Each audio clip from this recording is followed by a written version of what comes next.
सुप्रभात भैया बहनों, आज हम पढ़ेंगे मियां नसरुद्दीन। मियां नसरुद्दीन जिसकी लेखिका जो है वो कौन है? कृष्णा सोबती जी। कृष्णा सोबती जी जो है, ये मियां नसरुद्दीन जो है एक शब्द चित्र है जिसमें लेखिका ने एक नानबाई मियां नसरुद्दीन के व्यक्तित्व के विभिन्न पक्षों को उन्होंने क्या किया है? उजागर करने का प्रयास किया है। नानबाई क्या होता है? जो तरह तरह की रोटियां पकाता है और रोटियां बनाकर उसको क्या करता है? बेचता है। उसी को हम क्या कहते हैं? नानबाई कहते हैं।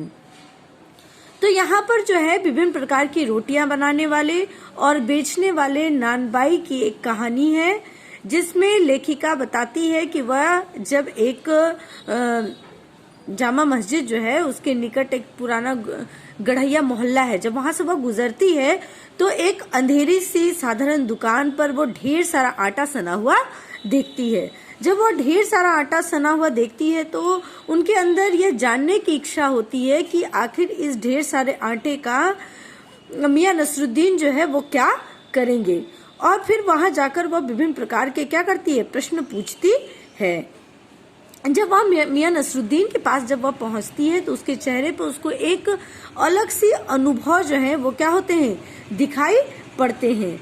और जब मियां नसरुद्दीन से वह प्रश्न करती है कि वो उन्होंने ये तरह तरह के ये किस्म किस्म की जो रोटियां बनाने का हुनर जो है उन्होंने कहाँ से सीखा था, तो जब वो बताता है कि वो कई पुश्तों से क्या कर रहा है, ये खानदानी उनका पेशा है और कई पुश्तों से वह वही काम करते आ रहा है, तो उसकी आंखों में एक विभिन्न प्रकार की जो है वो क्या होती है? बड़कपन की एक चमक दिखाई पड़ती है। उसकी छाती जो है वो क्या होती है? गर्व से फूल जाती है। और इस प्रकार से उनके विभिन्न पक्ष को क्या करती हैं? यहाँ कृष्णा सोबती जो है उजागर करने का प्रयास करती है। तो आइए हम कहानी के माध्यम से देखते हैं कि किस प्रकार के प्रश्न जो हैं वो कृष्णा सोबती जो है वो मियां नसरुद्दीन से पूछती हैं। साहबो, उस दिन अपना मटिया महल की तरफ से न गुजर जाते तो राजनीति, साहित्य और कला के हजारों हजार मसीहाओं के धूम धड़क्के में नानबाइयों का मसीहा मियां नसरुद्दीन को कैसे तो पहचानते और कैसे उठाते लुत्फ उनके मसीही अंदाज का। यानी मसीही अंदाज मतलब क्या हुआ उनका? कि वो एक खानदानी क्या थे? पेशेवर नानबाई थे, है ना। और इसलिए उनके अंदर क्या था? एक कॉन्फिडेंस था, एक आत्मविश्वास था, है ना। और ये आत्मविश्वास जो था कि मैं तरह तरह की क्या कर सकता हूँ? रोटियां बना सकता हूँ। और ये बिल्कुल क्या है? एक खानदानी उनका पेशा है। हुआ यह कि हम दोपहरी जामा मस्जिद के आड़े पड़े मटिया महल के गढ़ैया मोहल्ले की ओर निकल गए। एक निहायत मामूली अंधेरी सी दुकान पर पटापट आटे का ढेर सनते देख ठिठके ठिठके मतलब खड़े हुए। सोचा सिवैयों की तैयारी होगी। प्रश्न पूछने पर मालूम हुआ खानदानी नानबाई मियां नसरुद्दीन की दुकान पर खड़े हैं।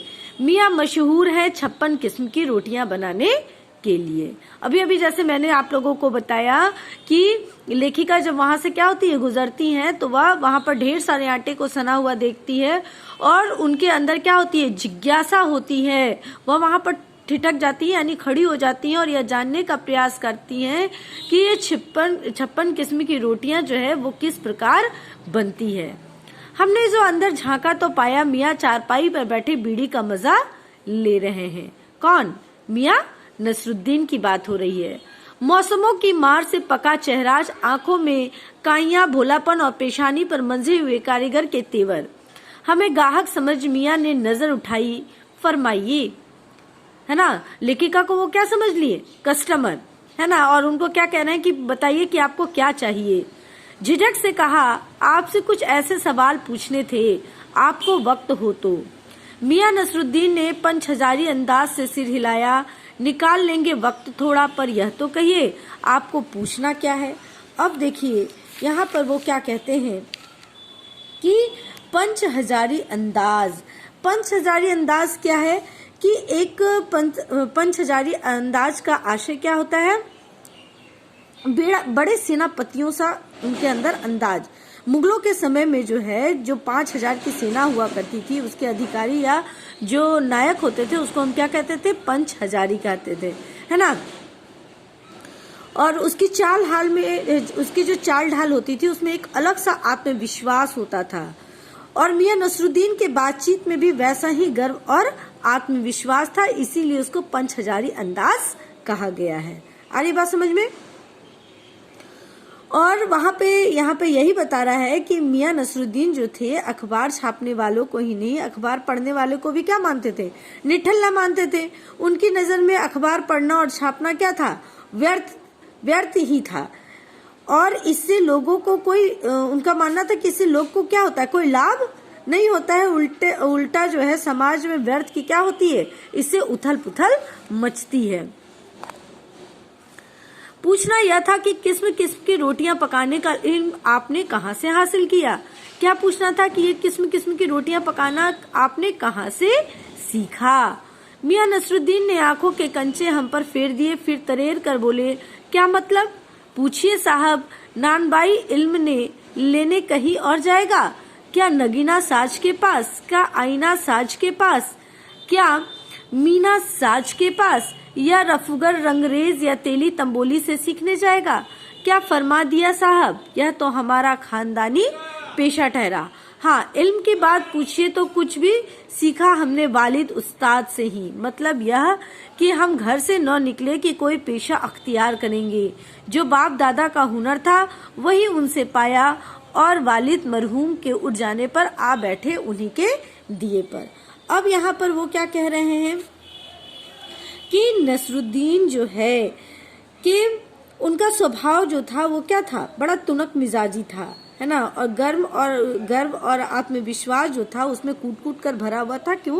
क्यों उनके अंदर ये सब था? क्योंकि उनके अंदर आत्मविश्वास इसलिए था क्योंकि वो खानदानी पेशे से क्या थे? नानबाई थे। उनके पुरखे भी हमेशा से यही करते आए थे, है ना। लेखिका का जब प्रश्न जो था वो बहुत सरल था, बहुत सीधा था, लेकिन नसरुद्दीन को क्या लगता है?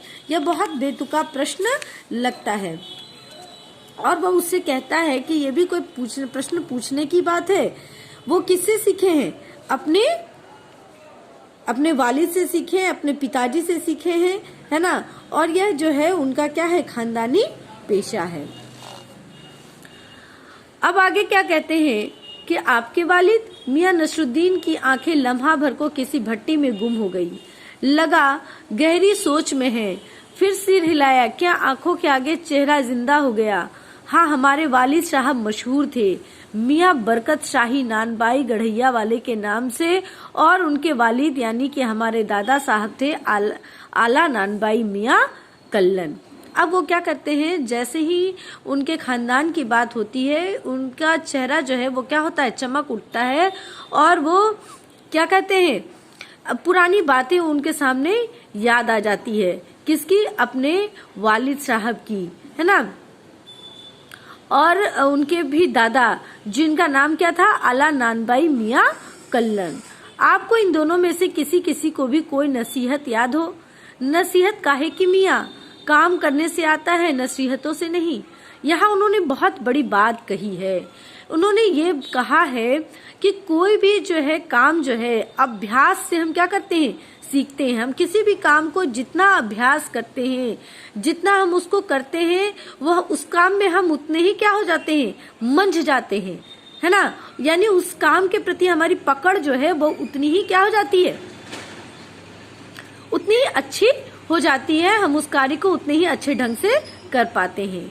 बजा फरमाया, पर यह तो बताइए कि जब आप अपनी भट्टी की ओर इशारा किया, इस काम पर लगे, तो वालिद साहब ने सीख के तौर पर कुछ तो कहा होगा।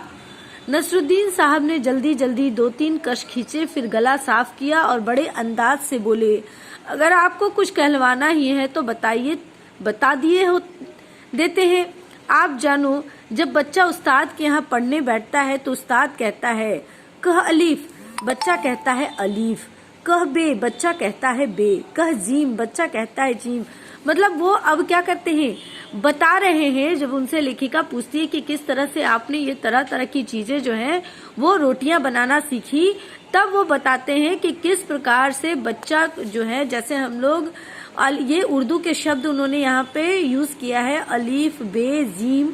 जैसे हम हिंदी में क ख ग घ पढ़ते हैं, तभी हम क्या बनाते हैं? फिर उससे शब्द बनाते हैं और फिर उन शब्दों को जोड़कर हम क्या करते हैं, वाक्य बनाना सीखते हैं। उसी प्रकार हम किसी भी काम को क्या करते हैं, धीरे धीरे देखते देखते क्या हो जाते हैं, सीख जाते हैं।